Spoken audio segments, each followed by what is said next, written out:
This is an elderly gentleman, a one-eyed patient with almost end-stage glaucoma, in whom I had performed a combined surgery, but the bleb was overfiltering. Initially, I had resutured the flap, but in spite of that, the AC was shallowing and there was a definite overfiltering of the bleb. As you can see, when I'm trying to put in air here, the AC is remaining shallow. There was no choroidal detachment as such, so I decided just to handle the overfiltration as such. Here I am trying to hydrate, trying to push in some BSS, form the AC up to some extent.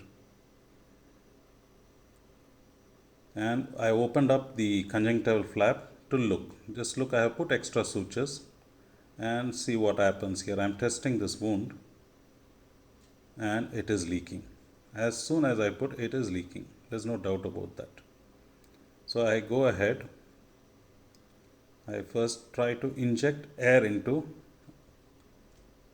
a freshly created paracentesis with a 26 gauge needle. I am suturing the conjunctiva back into place.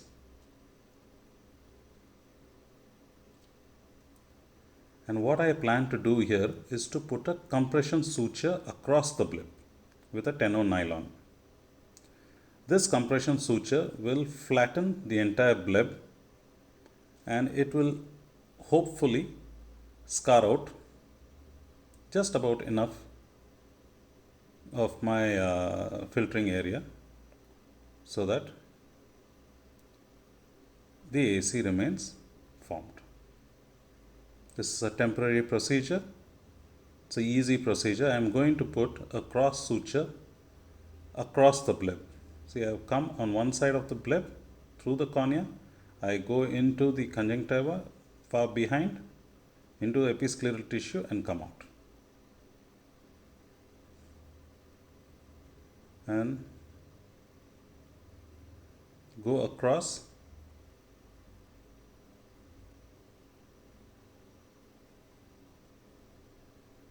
Can be a little difficult to get the episcleral tissue.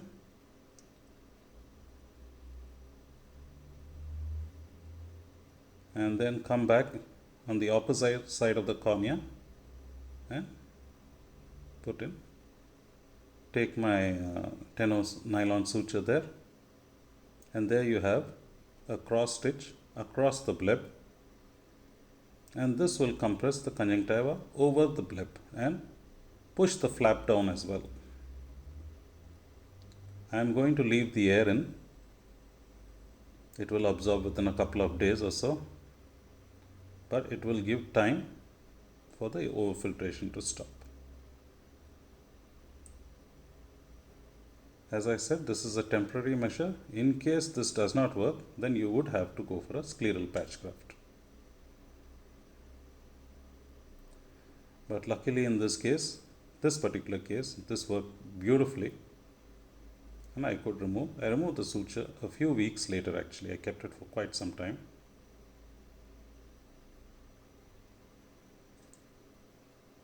Thank you. I hope the video was helpful.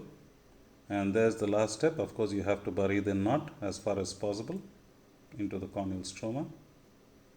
And I'm refilling the anterior chamber with air. Need to keep this chamber formed for some time.